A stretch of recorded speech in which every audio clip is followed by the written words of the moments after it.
নমস্কার, আপনারা দেখছেন দৃষ্টিভঙ্গি। আপনাদের সঙ্গে আমি মেঘা। অন্তর্মহলে আপনাদের সকলকে স্বাগত জানাই। আর এই মুহূর্তে আমরা রয়েছি শোভাবাজারের লাল মন্দিরে, যে মন্দির প্রতিষ্ঠা হয়েছিল 1894 সালে ইংরেজির, এবং শোভাবাজার রাজবাড়ির রাজা, তিনি কিন্তু স্বপ্নে এই মন্দিরের আদেশ পেয়েছিলেন এবং সে তখন থেকে কিন্তু 1894 সালে কিন্তু এই মন্দির প্রতিষ্ঠা করেন।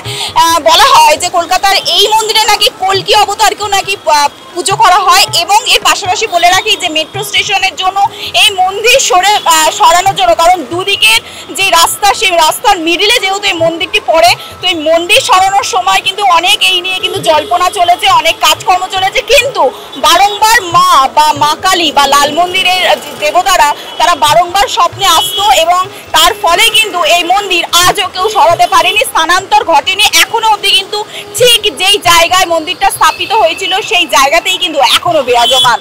আর এই মন্দিরের রীতিকথায় আজ তুলে ধরবো আপনাদের সামনে।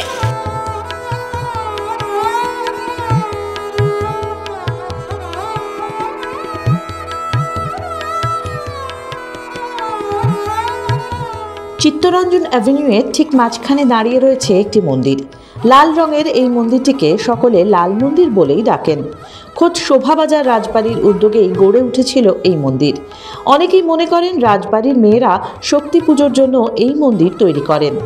দেববাড়ির আরাধ্য দেবতা কৃষ্ণ, তাই শাক্ত পুজোর জন্য মন্দির তৈরি হয়েছিল বাড়ির বাইরে। মন্দির থেকেই নাকি সুড়ঙ্গ পথে চলে যাওয়া যেত রাজবাড়িতে।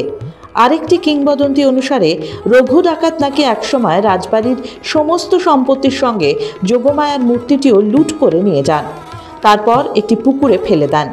রাজা নবকৃষ্ণদেব স্বপ্নাদেশ পেয়ে আবার প্রতিমা তুলে এনে প্রতিষ্ঠা করেন। আজও এই মন্দিরে যোগমায়ার পাশাপাশি পুজো পাচ্ছেন গোপাল, শিব, অন্নপূর্ণা সহ আরও নানান দেবদেবী। নিত্য পুজোর পাশাপাশি প্রতি বৃহস্পতি ও শনিবার বিশেষ পুজো হয়।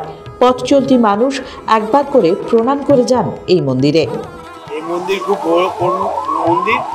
এই মন্দিরের অনেক আছে, মানে মেট্রো যখন হচ্ছিল তখন একে সরাবার চেষ্টা করেছিল, কিন্তু ইনি স্বপ্নাদোষের জন্য এনাকে সরাতে পারিনি।